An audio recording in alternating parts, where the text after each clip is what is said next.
Hello అండి, అందరూ బాగున్నారా? మీరు ఎన్నో రకాల ఆవకాయ పచ్చళ్ళు తినుంటారు కానీ ఒకసారి ఈ పచ్చి ఖర్జూరాలతో చేసిన తింటే మిగతా అన్నీ మర్చిపోతారు. లొట్టలేసుకుంటూ దీన్ని అయిపోయే వరకు లాగించేస్తారు.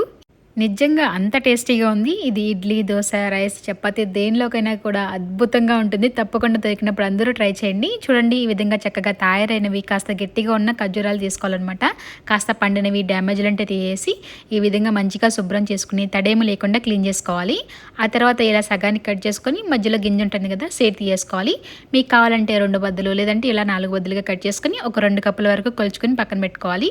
ఇప్పుడు 10-15 వెల్లుల్లి, చిన్న అల్లం ముక్క, అలాగే పచ్చిమిర్చిని ఇలా సన్నగా తరుక్కోవాలి. ఇప్పుడు ఆవు పిండి కోసం 2 స్పూన్ల ఆవాలు, 1 స్పూన్ మెంతుల్ని ఈ విధంగా వేయించి పౌడర్ చేసుకోవాలి. ఇప్పుడు 1 కప్పు ఆయిల్లో మనం కట్ చేసి పెట్టుకున్న అల్లం, వెల్లుల్లి, పచ్చిమిర్చి వేసుకుని బ్రౌన్ కలర్ వచ్చే వరకు వేయించుకోవాలి. ఇప్పుడు స్టవ్ ఆఫ్ చేసుకుని కాస్త గోరువెచ్చగా అయిన తర్వాత ఆవు పిండి, 4 స్పూన్ల కారం, 2 స్పూన్ల ఉప్పు, కాస్త ఇంగువ వేసుకుని ఇప్పుడు స్టవ్ ఆన్ చేసుకోవాలన్నమాట. ఇప్పుడు మనం కట్ చేసుకున్న డేట్స్ వేసుకుని 3/4 కప్పు గోరువెచ్చని నీళ్ళు వేసుకుని 2-3 నిమిషాలు కేవలం లో ఫ్లేమ్లో పెట్టుకుని మాత్రమే ఉడికించుకోవాలి.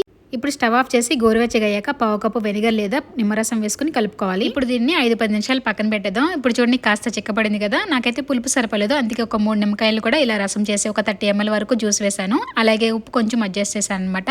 డేట్స్ పీక్లు అయితే కనుక అదిరిపోయింది. కింద లింక్లో డీటెయిల్గా వీడియో ఉంది, ఒకసారి వెళ్ళి చూడండి.